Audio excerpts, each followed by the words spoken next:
Hey, what's up, everyone? Welcome to the A&I Talk Talk. Time flies, and it's a time for us giving you another weekly podcast. Last week was eventful. Microsoft, AMD, Corsair, and LG showed off their ambitious new concept and products. Also, numerous Apple products have been recently delayed. Today, we're going to explore these topics with you all during this podcast. So please enjoy. Yeah. So the first one we'll start with is Microsoft Build. Now, Microsoft Build happened earlier this week, and a lot was revealed during this. And a lot of this has things that were very interesting, right, Alex? Yep. So they basically discussed a bunch of stuff for developers because Microsoft Build is for developers. But the hybrid AI section, this had something that was very unique to us, especially as tech enthusiasts. So during this portion, we get a first glimpse at Project Volterra. So what do you think about this, by the way? From what I know so far, this is a Mac Mini-like Microsoft Mini PC, which based on the ARM chip. Yeah, so for sure, Microsoft did a lot of try on it. Hopefully this time they can have a big hit. Because, I used to use the Microsoft Surface Pro X, which also runs on the ARM chip. It is not a nice try. There are a lot of problems with it. But this time seems like it's another level. Yeah, I like the form factor. I know it's like a Mac Mini, like the new ones running on the M1 chip. But you know what? I'm very happy now that Windows has something very similar. But keep in mind, this is meant for developers, actually. This version they made. Like, it's a dev kit, basically. And this, I guess, is a glimpse to what the final product might look like eventually, and I think it looks similar, but right now this is meant mainly for developers. But I'm really excited to see how the final product would look. What do you think? Do you think it'll look the same, kind of? Yeah, I have the same view of you, but the only thing interests me the most is they can stack on it. It means you can use many of those devices working together. Yeah, just make a little bit forward. And then you can see here, they stuck two machines all together. It's more likely they're doing a modular concept on it. Yes. Which probably can boosting the performance. Yeah, they even mentioned here stackable design. So you think they would connect with one another and improve the speed, kind of like SLI. yeah, that's what I'm thinking. Because there's no reason if you just cannot do the SLI stuff and mention it's a stackable design. You know what I mean? Yeah. No, I agree. This looks very professional as well. It's with the black color on it. Oh, I love when Microsoft does the black color because it usually suits their products very well. And Apple usually is very good in silver and space gray. Yeah, I agree. Personally, I think this is a good product. It has many ports. It seems to be cooled very well. And most importantly, this is running on ARM. Yeah, so Windows basically doing some emulating on the ARM chip products. But this one, it seems like they're gonna release with a fully Windows on ARM chip. Yeah, I think they might. And this might be a product also catered towards the thing they discussed as Windows 365, where you can run Windows on the cloud. I do not know exactly how. Well, you could do that on anything, really. But, for developers, I think this could be pretty interesting. And they do touch on how it's meant with coding and all these things. It should be interesting. Bro, I mean, if you just transfer from the x64 platform to the ARM, you will see how much performance gonna boost here. Yeah.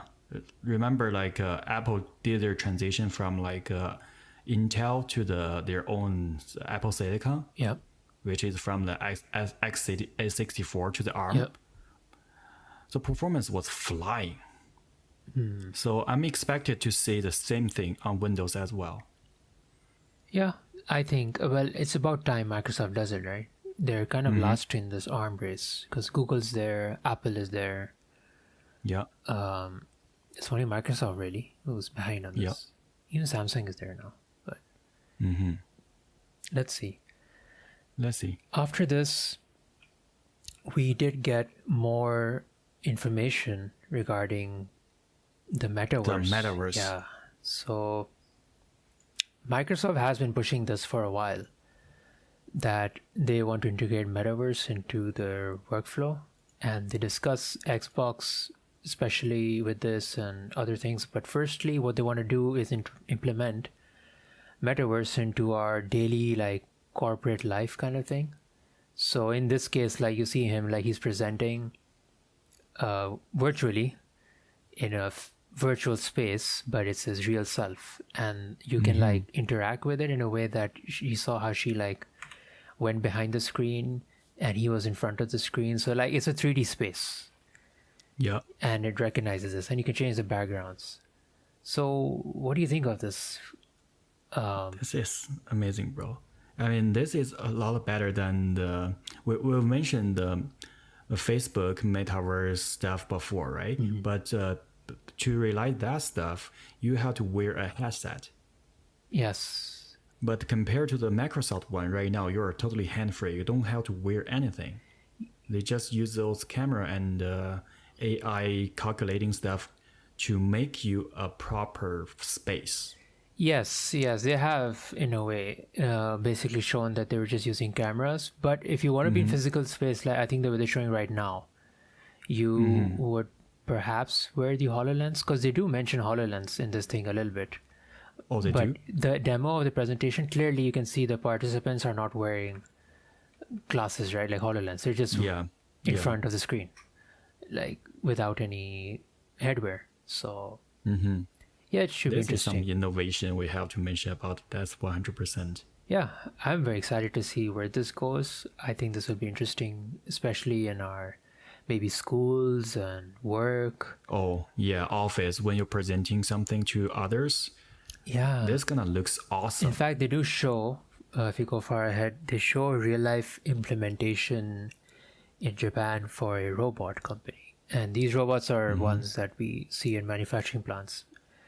And this one is Kawasaki, just like KUKA robots. These are basically very like precision based robots. Like they can assemble very minute parts. The thing is that in this demo, they show like, see, she's wearing HoloLens. Oh, And she gets this virtual information regarding the status of each and every robot. And she can like, and he can diagnose it on the metaverse as well. And they can see it like virtually, the whole scan. how the machine works. Yeah, and then they meet in like this weird metaverse kind of a setting to discuss that like status of the robot and the workstation and so on. It's interesting. In the real world, let's see how this goes. So yeah, this covered Microsoft Build. Unless, did you notice anything else in this? I'm pretty sure this was it, right? For Build. But yeah. So regarding our next topic, we got some new insight regarding AMD Yeah. and the Ryzen 7000 CPU. So what do you think of this? Bro, this is another boost. It's overkilled. Look at the speed right now. 5.5 gigahertz. Yeah, it's that's a lot. Yeah, bro. I remember like before, back to 3 or 4 years ago, probably like 5 to 6, when Intel released their Skylake. I think it's the 6th gen of their chips. And then the world record was 6.1, 6.2 gigahertz of the boosting. Oh yeah? And then those people using like liquid nitrogen to cool it down and try to boost the like as higher performance as it could be. But bro, remember that it's under the cooling circumstance with liquid nitrogen. That's extreme cooling. Yeah. But right now it's like under we can't say it's a room temperature, but like a common operating temperature for the chips, they can boost to 5.5 gigahertz. That's amazing. Yeah, it's very amazing to see how technology has improved since then. And I think to counter the heating, do you think it's because they've reduced the nanometer size quite a bit since then? Yes, that helps. That helps, right? For the heat dissipation, That helps. it should be better. And in typical AMD fashion, they first compared it to the i9 12900K. For sure. That's their biggest competitor. Exactly. And they did it in the most hilarious fashion of showing a Blender time-lapse demo. Yeah. And it beat the i9 12900K with up to 31% faster. 1%. That's a lot. That is insane. Yeah. I'm surprised, even though we know as users of 3D software and so on that usually it's the GPU we will use for this purpose. Like very rarely will someone just use the CPU to render a 3D file, especially. Yeah, true. Still, compared to an i9, it's a good representation, I guess, that AMD has really improved their clock speeds. Yeah, but bro, only the drawback part for this chip, you know what? Yeah. The only thing you have, if you wanna go get this chip, you have to upgrade the rest of your your stuff as well. You have to upgrade your motherboard, Yep. and you also have to upgrade your RAMs as well, because it's only support DDR5 Yeah. RAMs right now. Yeah, I think I heard somewhere also it has a PCIe 5. Yeah, PCIe 5. Yeah. connect. It is super fast though. And it's fast. It's not. It's way faster than we needed right now. There's no use for our case. And it also supports the Wi-Fi 6E, which means Wi-Fi 6 Extreme. Oh, okay. That's what's the difference? A lower latency, I guess. Faster speed and lower latency. I suppose. Yeah, that makes sense. Yeah. Here you can see here they showed you. Scroll up a little bit. Yeah. The new AM5 platform will consist of these 3 separate chips. So once you want to acquire this chip on your desktop, you have to go with those 3 motherboards. Oh, okay. Kind of platform. Yeah. They're the only ones that support it, basically. Yes. Wow, so this is a new generation, basically, right? Yes. Completely, Yes. it's a brand new generation. See, Wi-Fi 6E. Yeah. I mean, everything for this chip is pretty extreme right now, if we can use this word. But you have to probably change up everything on your PC. Yeah. No, you're It's right. totally next gen. You're right. This is next gen, and I think over the years we'll start seeing this. I'm sure Intel will make a 13900K with the same specs. Yeah, it's almost a time. Yeah. But what do you think the price will be like? The same? More? In general, AMD is cheaper than the Intel. There's no doubt about it. I think this one probably they can match the price with Ryzen 9. Oh yeah. Yeah, which is around $700. Okay. Yeah. Yeah. AMD chip won't that crazy, except that Threadripper Oh stuff. yeah. Yeah. Very interesting. It's a decent So- size too. It's not big, at least, the chip. No, it's not. Well, let's see. I don't know if he got a release date for this yet. But I suppose it'll come out this year. In the fall time frame. Yep, right here. Yep. In the fall, we'll see it if the supply chain is back to normal. Okay. And Supply chain. yeah. But let's see. This is something that could be very interesting. Yeah. This next topic, you want to explain this because you are very interested regarding this one. I want to know your outlook on this. Yeah, that's actually the topic I looked up this week, right? Yeah. The first thing is it's remind me is Apple did a try on the Touch Bar on their MacBook Pro Yes. a couple of years ago. Yeah. But that was not a big success. Actually, I think 90% of people hate that design because they won't use it in any circumstance. You have to like look down for the buttons. It's not like physical keys. You can just use your feeling and the muscle memory to get them. Mm-hmm. But this time, I think the Corsair just made it so interesting. They have a tilt angle on it, so you don't have to fully look down to find the button. And they mainly designed for the live streaming. Ah, okay. It's not like you can like customize as a function key you like, but it's mainly for like the streaming stuff. Yeah, you can have your soundboard set up and different Yes. transitions and different things you want to set up. During the stream, you can click these hotkeys, and I guess they could launch certain functions. But what I really found interesting when you show this to me is when you close it, you can see this as a separate display. Like, Yes. that's interesting. Like they probably designed it because like once you connect to a separate screen on it, and with the laptop screen closed, you can also look at your function keys. Exactly. That's pretty. And I think they probably designed this way because the better heating performance. Oh yeah. That's another concern. Yeah, that makes sense because there's a gap now, and he can disappear. Yes, from there. yes. Interesting. It is pretty thin, which is what I really like compared to like other gaming laptops, which are like, Alienware. It's like 2 kgs, 3 kgs or something. Oh, bro. The new Alienware is light. Yeah, the new ones They're are also slim. Yeah, you're right. Yeah. They're like white color, right? The new ones. But, Yeah, you just have some stereotype of the Alienware. well, yeah, the old ones I owned. They were Yeah, like, old ones are buggy. you could not fit them inside your backpack or anything. They were just insanely heavy. This one, as you can see, you can control streaming. The keys could also be used for conferencing apps like Zoom and so on.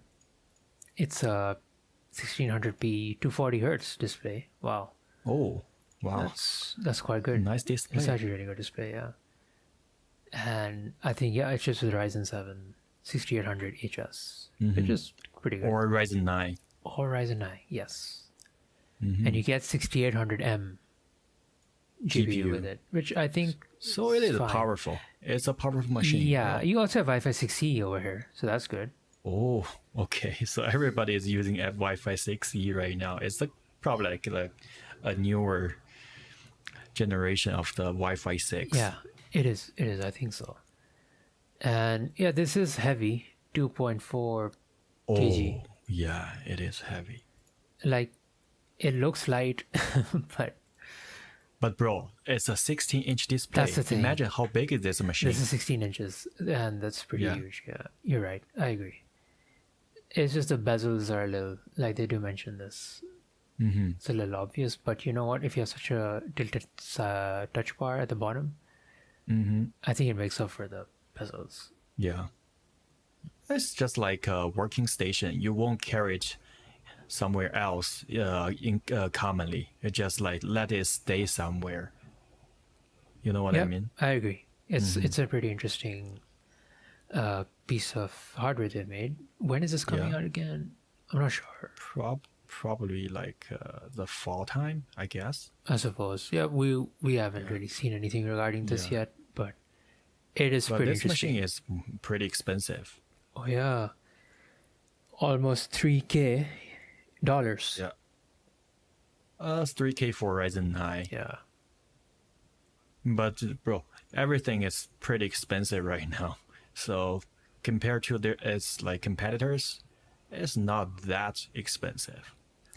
Yes, considering you can carry it as portable comparatively to a desktop, a lot of people will like it, especially if you're students or you're working like always on like from one location to another, And you want one a city to powerful another. machine Yeah, and with you you. want to game on the go. You may be traveling a lot during your work, and you may be a student changing dorms from time to time. I think this could be a great option because I used a gaming laptop too during university, and so did you. And it looks Yeah, different. even you did, I remember. Yeah. And we did that because it was easier to move compared to a desktop. But once you settle down, then you can try desktops, obviously. But Yeah. yeah, I'm excited. I'm glad Corsair is making such interesting designs now. And I hate the boring designs. But yeah, it's pretty good. Now, speaking of like delays that's been happening. The supply chain, right? We just mentioned before. Yes. Of like AMD stuff. So this is apparently not AMD exclusive, and this has affected Apple in the background. Like we were not really expecting Apple to be affected the way it is right now. Yes. If you can consider Apple is like the leader of the supply chain control, you don't expect any news related to Apple about their supply chain problem. Yes, and the funny part is all these delays have to do with Macs in their computers in general and their displays as well, but nothing to do with their phones or watches or AirPods or iPads. It's mainly to do with their computers.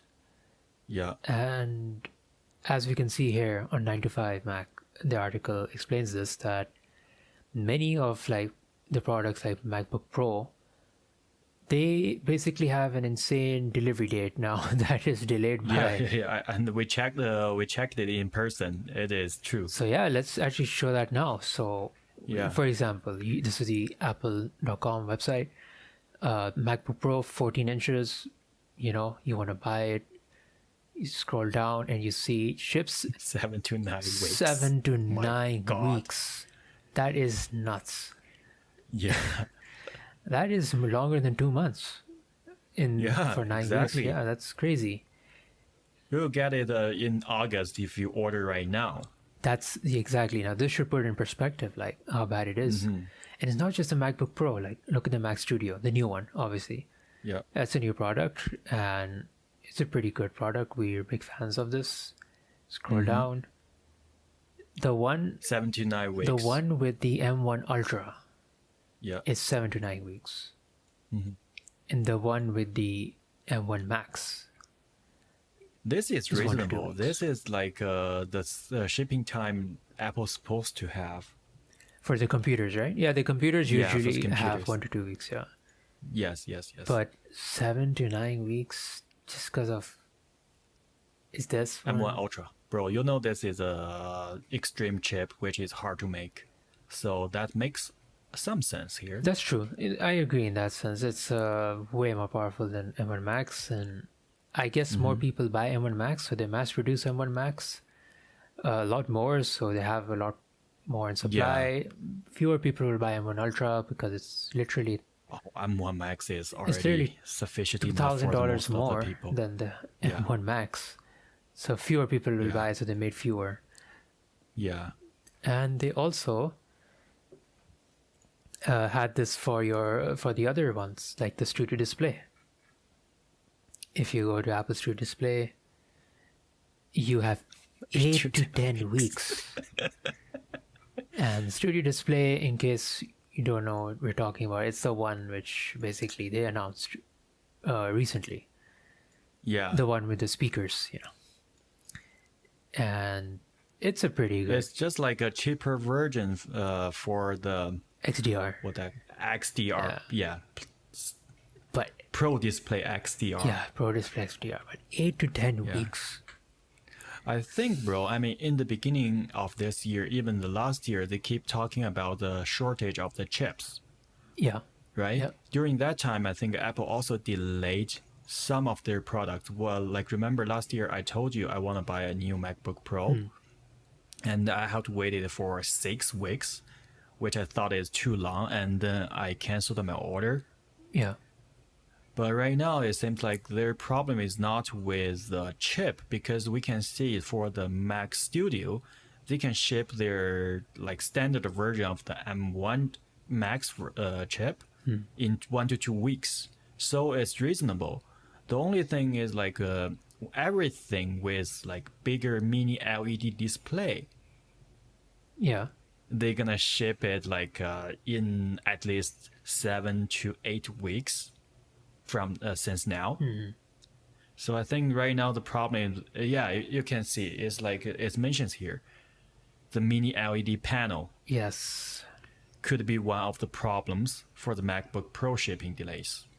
I think that is the main reason. You're right. And this has affected many of their other products who have now got a huge backlog, I think. But, even like Tim Cook says that, the supply chain issues are easing, but it's still not fast enough. It's not back to normal as it usually is. And you know what? If you're looking to buy an Apple product right now, it's a computer, you'll have to wait for a long time. At least just wait till the June 6th after the WWDC, and you will see what kind of new product you want to buy later on. I don't think it's a wise decision to just buy any Apple products right away. Yeah. Speaking of which, like, WWDC is happening next month. Yeah, like more precise, 2 weeks later. 2 weeks later. Yeah. Yeah. So we'll have one more podcast right before then. And I think we'll discuss a lot of Mac rumors. Yes. I mean, not Mac rumors. I mean, the rumors for WWDC basically 2022. Yeah. And we'll cover those, and we'll see if there are any leaks before then, because usually things do leak 1 week before WWDC. Like, a lot of things have been leaked, but a lot of additional things come out as well. So, you know what? If you all are interested in this and these kind of topics, then do subscribe and catch us in the next week's podcast, where we will discuss all the weekly news as well, but we'll focus on WWDC. Rumors of the WWDC for this year. Yeah, this year, and the one that's... It's gonna be a fun topic to discuss. Oh yeah, and when WWDC does happen, we will do a full reaction video like we did for Google I/O, and that'll be quite interesting for us to discuss as well as to what the next step is for Apple. It's been a while; they've not really upgraded stuff, so this is a big year. True. Yeah. Keep in touch with our channel, subscribe to it, hit the notification bell, and if you listen to us on the audio version podcast, we're also glad to have you. But the main videos are available on Spotify and also on YouTube. So So keep safe, and we'll see you next week. yeah, all right. Peace. Peace.